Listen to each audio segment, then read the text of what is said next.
everyone.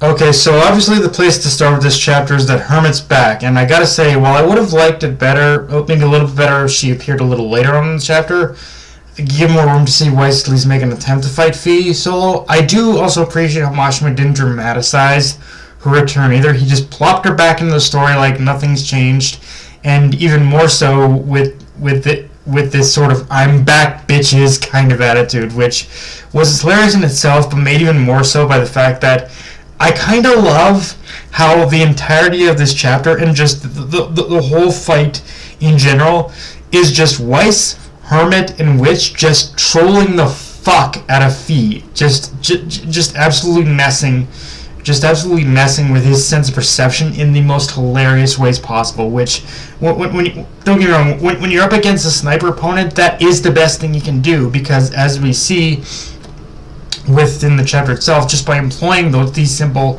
distraction methods, Hermit was able to completely mess with Fee's concentration and allowing Weiss to make the final blow.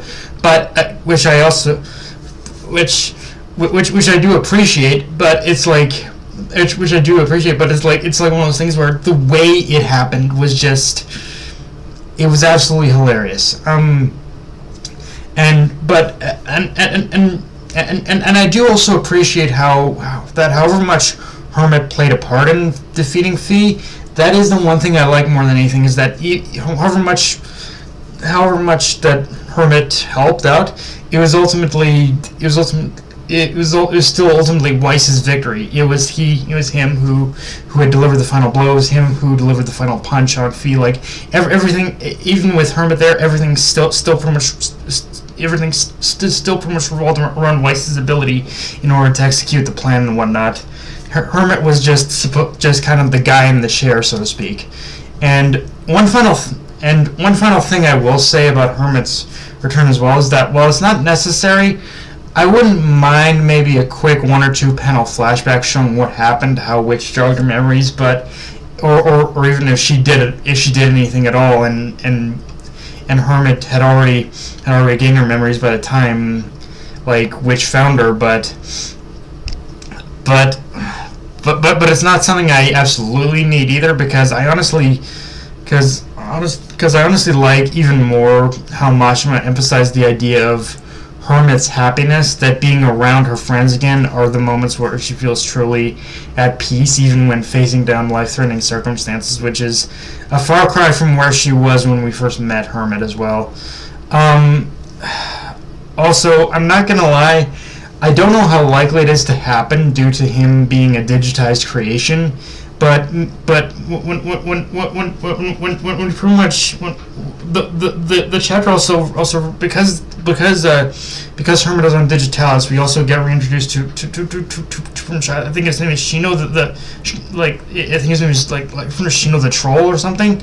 Again, really, like, and just honestly seeing him again, it really got me wanting him to join the crew as an extra bit of muscle, because while the crew is already pretty stacked with some pretty strong heavy hitters, I feel having that extra bit of raw muscle alongside Moscow isn't a bad thing, especially considering where this journey is leading. It feels like we just need as many players on the board as we can get, although, again, I don't know how possible that is, given that Shino is a digital creation and not someone like Hermit, whose body's more a digital construct. So it's just a little bit of hopeful optimism on my part, especially when I think of the hilarity Moscow and Shino could probably get up to as a duo. But again, I wouldn't be surprised if it doesn't happen, because of that technicality. Also, I gotta say, I don't know if it's Mashima waxing nostalgic for those days or something, but for those days of working on Fairy Tail or whatnot, but this is the second time in this arc I've seen a Fairy Tail character doppelganger like show up. Like last week it was Mira Jane, but now this week we basically get Warren escaping in a crowd of people. So like I know Mashima isn't necessarily like a isn't new to this. Like, he's done it before in this series, but he's doing it a little bit. He's doing it a little bit more, I find, in this whole like final saga, so to speak. And yeah, just something I noticed. Getting back to the fight itself, though, one thing I also really appreciate about this fight is how it spotlighted Hermit's intellect and resourcefulness just by breaking down that a lot of Fi's trickery is quite literally smoke and mirrors. Like he turns into smoke for a lot of the maneuverability, and keep Weiss guessing where he is, but then adds onto that with drones to create the illusion he's firing from multiple points. And I think one thing I liked more than anything was just how dynamic these basic elements. Is just how these basic elements really added more of a dynamic feeling to this fight. Like there was never a moment during this fight where I felt Weiss could rest even after Hermit showed up. Like his movement needed to be precise. It always needed to be on target, just so he wouldn't die. And the fake out with the armor was, in my opinion, probably the best bait and switch moment in the manga I've read so far.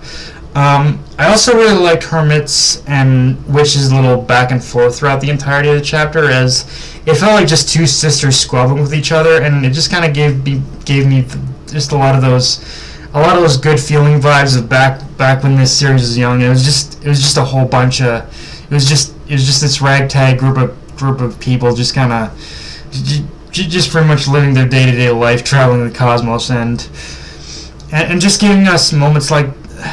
And just in general, I feel just giving us moments like that really allowed us to connect with Witch. However, reconnect with Witch again after having not seen her for so long. However, the thing is, moments like this also have the flip side effect where it kind of makes me wish even more now that the crew can actually live up to their promise of preventing Witch from dying, because I don't think I can go through what happened to her a second time. Like, I really don't want to go through that again. But I guess we'll just have to wait and see it, though, won't we? Aside from that, though, not much else to talk about. Just a chapter focused on wrapping up the fight with Fi.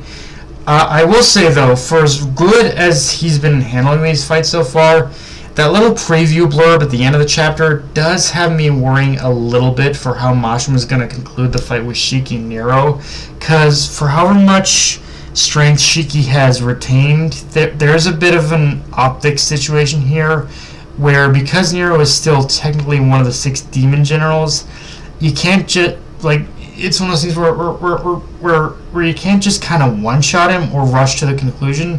You do still kind of gotta have a little bit more build-up than that, and while it's true I have seen Mashima work his way around issues like this before, something in my gut is just telling me this probably isn't going to conclude as well as some of the other fights.